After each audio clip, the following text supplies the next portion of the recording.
ਉਹਦੇ ਜਿਹੜਾ ਕੰਟਰੈਕਟ ਹੈ ਕੰਟਰੈਕਟ ਦੀ ਕਾਪੀ ਹੈਗੀ ਹੈ। ਇਹ ਵੱਡੀ ਕੰਪਨੀ ਹੈ ਆਲ ਓਵਰ ਇੰਡੀਆ 'ਚ ਵੈਂਕੀ ਨਾਂ ਇਹਦਾ। ਇਹਨਾਂ ਨੇ ਕੰਟਰੈਕਟ ਕਰਦੇ ਆ ਜੀ ਔਰ ਕੰਟਰੈਕਟ ਕਰਕੇ ਉਹਦੀ ਕਾਪੀ ਵੀ ਫਾਰਮਰ ਨੂੰ ਨਹੀਂ ਮਿਲਦੀ, यानी कि ਉਹਦੀ ਕੋਈ ਕਾਪੀ ਵੀ ਆਪਣੇ ਨੂੰ ਨਹੀਂ ਰੱਖਦੇ। ਇੱਕ ਫਾਰਮਰ ਹੈ ਜਿਹੜਾ ਮਾਲ ਤਿਆਰ ਕਰਕੇ ਮੰਡੀ ਵੇਚਣ ਜਾਂਦਾ ਹੈ, ਇਹ ਕੰਟਰੈਕਟ ਫਾਰਮਿੰਗ ਕੰਪਨੀ ਉਸੇ ਮੰਡੀ 'ਚ ਸਸਤਾ ਕਰਕੇ ਮਾਲ ਵੇਚਦੀਆਂ ਔਰ ਫਾਰਮਰ ਨੂੰ ਘਾਟਾ ਪਾ ਰਹੀਆਂ। ਕੋਈ ਮੇਜਰਮੈਂਟ ਨਹੀਂ ਹੈ। ਈਵਨ ਜਿਹੜਾ ਫਾਰਮਰ ਨਾਲ ਐਗਰੀਮੈਂਟ ਕਰਦੇ ਆ ਉਹ ਕਿਤੇ ਰਜਿਸਟਰਡ ਨਹੀਂ ਹੈਗਾ, ਯਾਨੀ ਉਹ ਐਗਰੀਮੈਂਟ 'ਚ ਜਿਹੜੀ ਧਾਰਾਵਾਂ ਹੈਗੀਆਂ ਉਹ ਵੀ ਬੈਲੈਂਸ ਨਹੀਂ ਹੈਗੀਆਂ। ਨਹੀਂ, ਜਿਵੇਂ ਜਿਹੜੇ ਬੀਜ ਦੇਣਗੇ ਪ੍ਰਾਈਵੇਟ ਕੰਪਨੀ ਵਾਲੇ ਕੋਈ ਕੁਆਲਿਟੀ ਨਹੀਂ, ਕੋਈ ਕੁਝ ਨਹੀਂ ਲਿਖਿਆ ਹੋਊਗਾ। ਤੁਹਾਨੂੰ ਪੁੱਛਣਾ ਥੋੜਾ ਜੀ, ਉਹਨਾਂ ਨੇ ਕਹਿੰਦਾ ਆਹ ਤੁਹਾਡਾ ਲਾਸ ਹੋਇਆ, ਤੁਹਾਡੀ ਗਲਤੀ ਸੀਗੀ, ਇਹ ਚੱਕ ਤੁਹਾਨੂੰ ਭੁਗਤਾਉਣਾ ਹੀ ਪੈਣਾ। ਨਹੀਂ ਭੁਗਤਾਉਂਗੇ ਤੇ ਫਿਰ ਅੰਡਰ ਸੈਕਸ਼ਨ ਦੇ ਵਿੱਚ ਅਸੀਂ ਤੁਹਾਨੂੰ ਕੋਰਟ ਦੇ ਵਿੱਚ ਘਸੀਟਾਂਗੇ, ਤੁਹਾਨੂੰ ਜੇਲ੍ਹ 'ਚ ਪਹੁੰਚਾਵਾਂਗੇ। ਕੰਪਨੀ ਕਹਿੰਦੇ ਨਾ ਸਾਡਾ ਮਾਲ ਹੈ, ਜੋ ਕਰਨਾ ਕਰੋ, ਫੀਡ ਲਓ, ਆਪਣੇ ਆਪ ਪਾਓ। ਕੋਰਟ ਵੀ ਨਹੀਂ ਜਾ ਸਕਦੇ ਹੁਣ। ਕਿਸ ਤਰ੍ਹਾਂ ਜਾ ਸਕਦੇ ਜੀ? ਐਗਰੀਮੈਂਟ ਦੀ ਕਾਪੀ ਤੱਕ ਤਾਂ ਫਾਰਮਰ ਕੋਲ ਹੈ ਨਹੀਂ। ਤੁਸੀਂ ਦੇਖੋ ਐਗਰੀਮੈਂਟ ਦੋ ਬੰਦਿਆਂ ਦੇ, ਇੱਕ ਐਗਰੀਮੈਂਟ ਦੀ ਮੈਂ ਤੁਹਾਡੇ ਕੋਲ ਐਗਰੀਮੈਂਟ ਕੀਤਾ, ਤੁਸੀਂ ਉਹਨਾਂ ਦੀ ਕਾਪੀ ਦੇਵੋਗੇ ਨਾ, ਸਾਈਨ ਕਰਾ ਕੇ ਐਗਰੀਮੈਂਟ ਦੀ ਕਾਪੀ ਆਪਣੇ ਕੋਲ ਰੱਖ ਲੈਂਦੇ, ਫਾਰਮਰ ਨੂੰ ਮਿਲਦੀ ਨਹੀਂ ਹੈਗੀ। ਐਡਾ ਧੱਕਾ ਹੋ ਰਿਹਾ।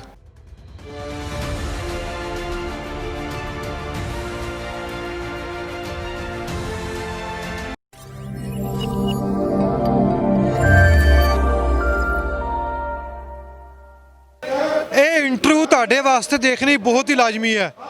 ਅਖੀਰ ਤੱਕ ਦੇਖਿਆ ਜੇ। ਤੁਹਾਨੂੰ ਦੱਸਾਂਗੇ ਅਸੀਂ ਕਿ ਕਿਸਾਨਾਂ ਦੀਆਂ ਜ਼ਮੀਨਾਂ ਦੇ ਉੱਤੇ ਕਾਰਪੋਰੇਟ ਕਿੱਦਾਂ ਕਬਜ਼ਾ ਕਰਨਗੇ। ਤੁਹਾਨੂੰ ਐਗਜ਼ਾਮਪਲ ਦੇਵਾਂਗੇ ਔਰ ਕਾਗਜ਼ ਵੀ ਦਿਖਾਵਾਂਗੇ।